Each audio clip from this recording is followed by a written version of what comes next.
Olá, nesta videoaula nós vamos apresentar a segunda parte da nossa discussão sobre equilíbrio eletroquímico. Nós vamos falar sobre a equação de Nernst.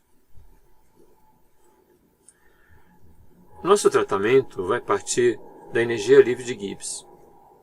A gente precisa tomar cuidado, porque a gente está acostumado a pensar que a variação da energia livre de Gibbs, o ΔG, é igual a zero quando estamos no equilíbrio. Mas isso só é válido quando não ocorre trabalho elétrico ou outros tipos de trabalho não volumétricos. Em um equilíbrio eletroquímico, se a gente só tiver trabalho elétrico e volumétrico, a primeira lei da termodinâmica será dada por ΔU, U é a energia interna, é o calor mais o trabalho volumétrico, que é o que a gente está acostumado, mais o trabalho elétrico, que é o que vai fazer a diferença agora.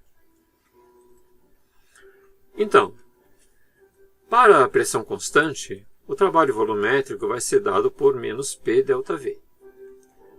Para a potencial constante, o trabalho elétrico é o potencial vezes ΔE, onde ΔE é a diferença de carga entre produto e reagente, ou seja, qual foi a movimentação de carga para aquela reação. Se a gente tiver 1 mol da reação, o ΔE vai ser a carga no produto menos a carga no reagente. Para este exemplo, a carga no produto era zero e a carga no reagente era Z vezes F, onde F é a constante de Faraday. Agora, o calor pode ser substituído por T∆S, porque a gente está no equilíbrio, então não precisa ser o calor reversível, é o calor. Se nós agruparmos os valores que têm delta, vamos ter ΔU mais P∆V menos T∆S igual a menos ZFE. ΔH é igual a ΔU mais P∆V, que é o início dessa expressão, e ΔG é ΔH menos T∆S. Juntando tudo isso, a gente obtém que ΔG é igual a menos EF potencial, ou seja, o potencial é menos ΔG sobre ZF. Se nós tivermos um equilíbrio eletroquímico A mais B mais elétrons dando C mais D, nós sabemos que o ΔG deste equilíbrio vai ser dado pelo ΔG0, ou seja, o ΔG em condições padrão, mais RT logaritmo do quociente de atividades.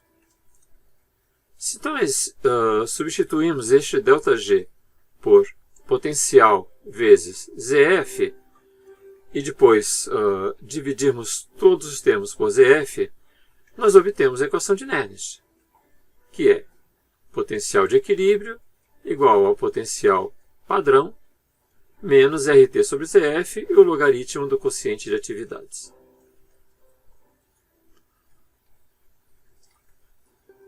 A equação de Nernst mostra o efeito das concentrações e pressões parciais sobre o potencial de equilíbrio.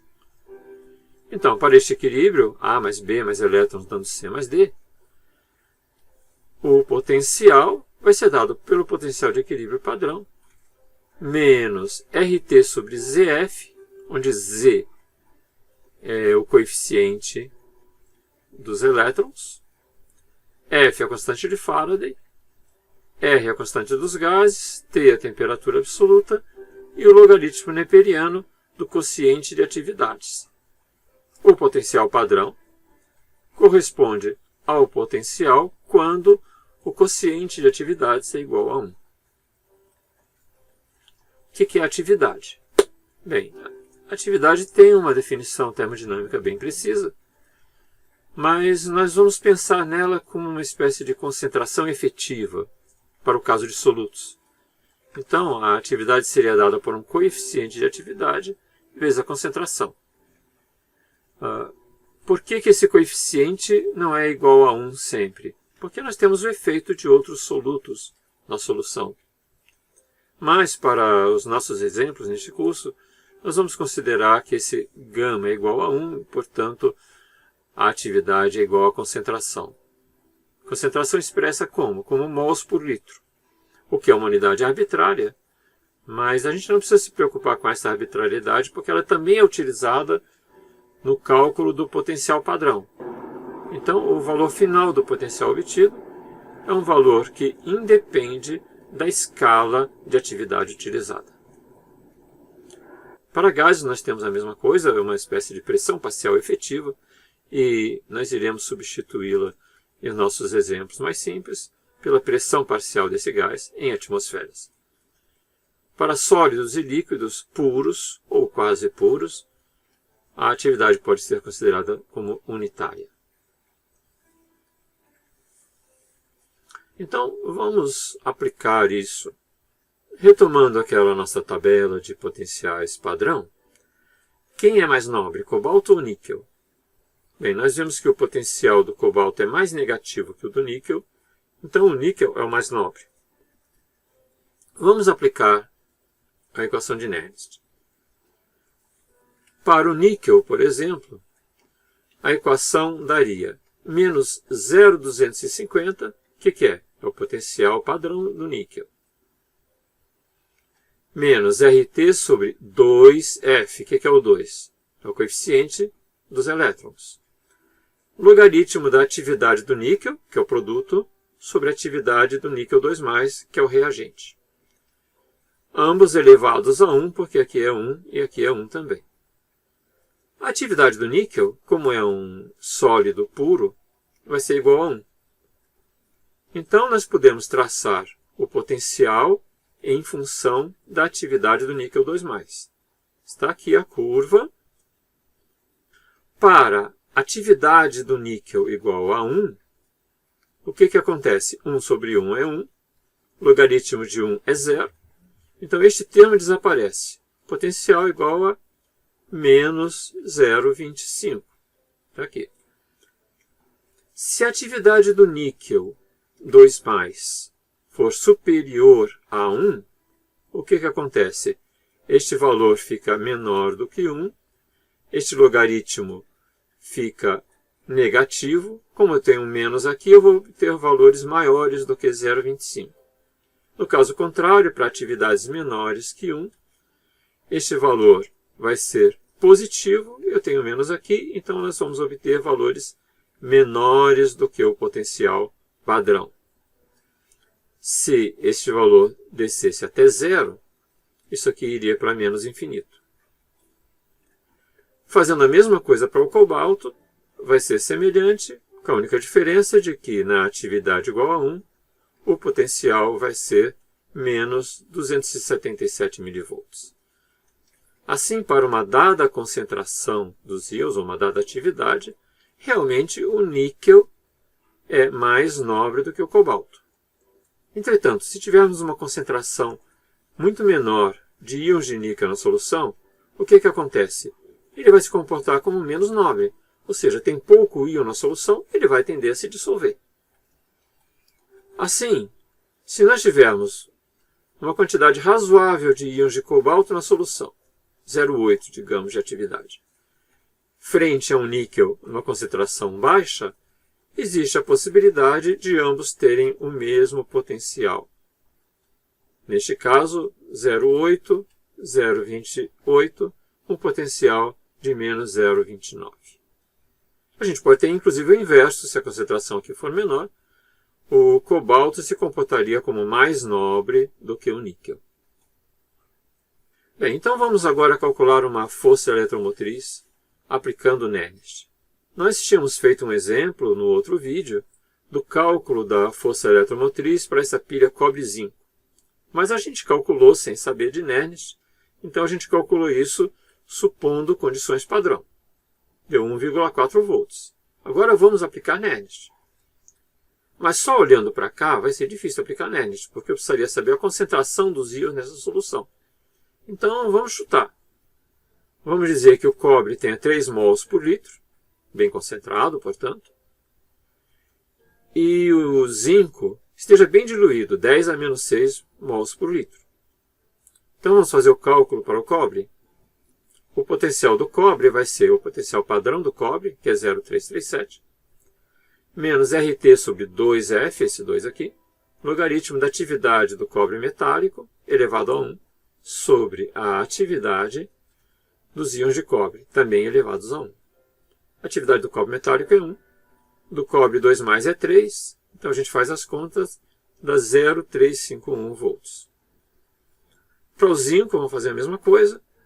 menos 0,763, RT sobre 2F novamente, elevados a 1, elevados a 1. Aqui é 10 a menos 6, então a gente vai obter um valor mais negativo do que esse aqui, porque esta atividade dele é menor do que 1. Então a gente vai ter menos 0,940. Calculando a FEM, a gente vai ter agora 1,291 volts, ao invés de 1,4 volts. Vamos agora calcular a FEM para uma pilha mais real. O que eu quero dizer com mais real? Vamos considerar outras reações que a gente não pensou naquele cálculo inicial. Está aqui uma descrição. Seja uma pilha galvânica por um eletrodo de cobre e outro de zinco, até agora está igual. Ambos imersos em uma solução de sulfato de cobre 3 molar. Ah, tudo bem, está batendo. 100 íons de zinco. O que a gente vai fazer com isso? Com pH igual a 6. Por que eu quero saber do pH? E a aerada, o que significa aerada? Significa que tem ar dissolvido. Qual será o anodo, qual será o catodo e qual será a FEM? Bem, a FEM é potencial do catodo menos potencial do anodo. Provavelmente a peça de cobre funcionará como catodo e a de zinco como anodo. Por quê? Porque o zinco, a gente sabe, é muito pouco nobre, ele vai tender a se dissolver. Mas a gente vai esquecer essa hipótese inicial, vamos trabalhar a partir do zero. Vamos considerar todo mundo que está lá na pilha. A primeira coisa óbvia, o cobre, o zinco e a água. O que mais? Íons de cobre e íon sulfato, porque nós temos 3 mols de sulfato de cobre. O que mais? H+, e OH-. O que mais? O2 e N2, porque nós temos ar dissolvido. E a gente vai levar em conta também algumas coisas que não estão originalmente nessa pilha, que são íons zinco 2+, formados pela dissolução do zinco, e íons SO3 2-, formados da reação a partir do íon sulfato. Então vamos aplicar NERGS para uma das reações possíveis. Vamos pegar o oxigênio, está lá presente. O oxigênio ele pode reagir com a água e 4 elétrons formando OH-. Qual é o potencial padrão? 0,401. Como é que eu sei? Eu procurei na Wikipedia, está aqui, 0,401. Então, qual é o potencial de equilíbrio? É o potencial padrão, 0,401, RT, 8,3 vezes 298, Z, 4, F, constante de Faraday, 96.500, logaritmo do quociente de atividade. O quociente vai ser dado pela atividade do OH-, que é o produto, elevado a 4, sobre a atividade do oxigênio, mas a gente já pode substituí-la pela pressão parcial do oxigênio, elevado a 1, e a atividade da água, elevado a 2. A gente começa, por exemplo, pelo oxigênio. Qual é a pressão parcial do oxigênio? É 0,21. Por quê? Porque ele está misturado com nitrogênio e a relação entre oxigênio e nitrogênio é 0,21 para 0,79. Então, 0,21 elevado a 1. Água é água quase pura, então vamos considerar como pura, atividade igual a 1. E agora, OH-, atividade 10 a menos 8. De onde é que surgiu isso? Tá, vamos mudar de página. Se lembram, pH igual a 6. No caso, o pH é 14 menos o pOH. E o pOH é menos o logaritmo da atividade. A atividade do OH-, então, é 10 elevado a menos pOH.